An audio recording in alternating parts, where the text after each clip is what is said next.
because when Rub It In became a success, the first thing we did was save so we could, buy a house, a decent house. And that enabled us to have staying power because we hadn't bought a big truck or a big TV or, blah, blah. So this song pitching thing was something that I loved being in the room when someone listened to my songs. Even if they turn it off, sometimes after 30 seconds, they'd say, wrong tempo.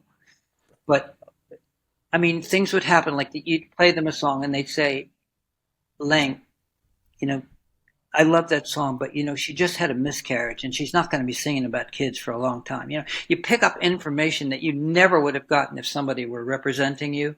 So there were so many aspects like that about taking these songs around that I never found it depressing when they turned it off. It was more of a lesson because, I came home and told my wife one day and I said, look, they turned my songs off, but it's not their job to love my songs. It's my job to bring them a song they like and try to figure out what the hell does this guy like.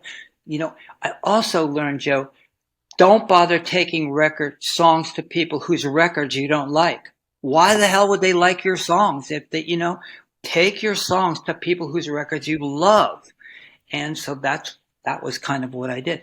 But I had sent 25 or 20 or 25 songs to Elvis because everybody had the address supposedly that would get it listened to. But I never heard word one. There was one publisher in Nashville. He was the most famous publisher in Nashville named Bob Beckham.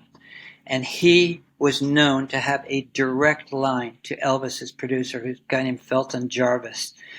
And no one else tried to tap into that because it was a relationship that he'd cultivated. So nobody, was going to, beg him to use his pull. But I was out pitching my songs one day and waiting in the lobby of a producer's office. And Bob Beckham came and sat down next to me. And he said, hey, Lang, you bust your ass. You work your ass off. You got anything for Elvis? And I said, yeah, I do. Bring it to me. I brought it to him. Literally the last new song Elvis ever records in his friggin' life. So this guy that I'd idolized since I was 7th or 8th grade or whatever it was, this guy, Felton Jarvis called me up when he was mixing the record. He says, Lang, you want to come over and listen to me mix the record? I go over there. I'd never met him. The guy who was engineer became the producer of The Judge later on. So these guys were like multi-max talented people. The room is dark, Joe. You can't see anything. You just hear this.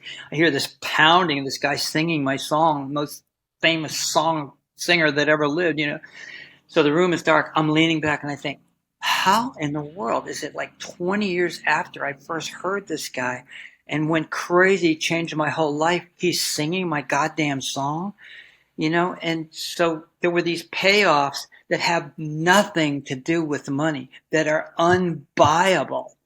And so this was, what I lived for. And so it helped certainly that, earn our living and keep our family alive. But the idea that this impossible thing had happened was, Yes.